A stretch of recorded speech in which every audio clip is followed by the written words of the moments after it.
بخاری کی حدیث کا مفہوم ہے کہ نماز کے بعد بلند آواز سے ذکر کیا جاتا تھا، تو کیا نماز کے بعد بلند آواز سے ذکر کرنا جائز ہے؟ جائز نہیں، سنت ہے، لیکن یہ والا نہیں جو انڈیا پاکستان والوں نے بتایا ہے۔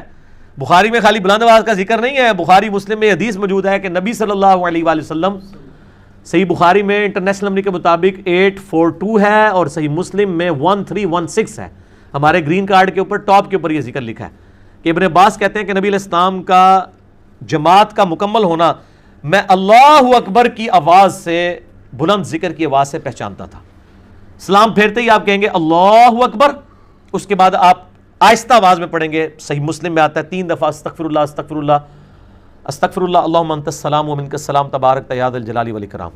اس کا حوالہ صحیح مسلم 1334 ہے۔ اور یہ جو سعودیہ والوں نے ایک جو ہے وہ، اور عرب کے لوگوں نے اس حوالے سے ایک دھوکہ دیا ہوا ہے، وہاں پہ جو اذکار کے آپ کو ملیں گے نا جو چھپے ہوئے کارڈ بھی اور بڑے بروشرز بھی، ان پہ اللہ اکبر نہیں لکھا ہوا ہوتا، 3 دفعہ استغفر اللہ لکھا ہوتا ہے، نیچے اللہم انت السلام۔ تو وہ تو مجھے پھر بعد میں جب میری ڈسکشن ہوئی ان سے اور میں نے ان کے فتاویٰ پڑھے، تو وہ فرض نماز کے بعد تکبیر کی تعویل اتنی باطل کرتے ہیں کہ اللہ ہی ان کو عقل دے۔ وہ کہتے ہیں جو یہ بخاری مسلم میں الفاظ ہے نا کہ نبی علیہ السلام کی فرض نماز کا مکمل ہونا، ابن عباس کہتے ہیں میں تکبیر کی آواز سے پہچانتا تھا، تو اس تکبیر سے مراد استغفر اللہ ہے، اللہ اکبر نہیں ہے۔ یہ تو مسلمانوں کے بچے کو بھی پتا ہے کہ استغفر اللہ کو استغفار ہی کہا جاتا ہے، تکبیر نہیں کہا جاتا، تکبیر تو اللہ کی بڑائی کرنا۔ پھر میں نے ان کے لیے ایک علمی پھکی رکھی ہوئی ہے کہ بخاری و مسلم میں حدیث ہے کہ حضرت ابو ہریرہ رضی اللہ تعالیٰ عنہ کہتے ہیں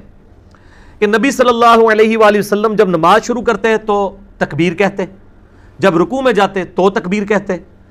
جب رکوع سے سر اٹھاتے تو سمیع اللہ لمن حمدہ ربنا لک الحمد یا ولک الحمد کہتے، اور جب سجدے میں جاتے تو تکبیر کہتے۔ یوں 4 رکعتوں میں 22 دفعہ تکبیر کہتے۔ تو کیا وہ استغفر اللہ کہہ رہے ہوتے تھے؟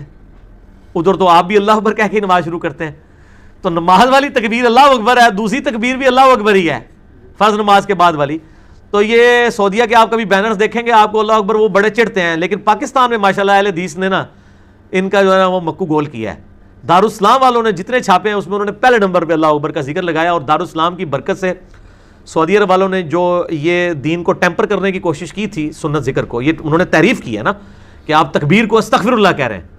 ٹھیک ہے نا جی۔ تو اس حوالے سے اللہ تعالیٰ نے جو ہے نا دارالاسلام کے ذریعے حق آواز لوگوں تک پہنچائی، چونکہ دنیا میں سب سے بڑا ادارہ ہے دارالاسلام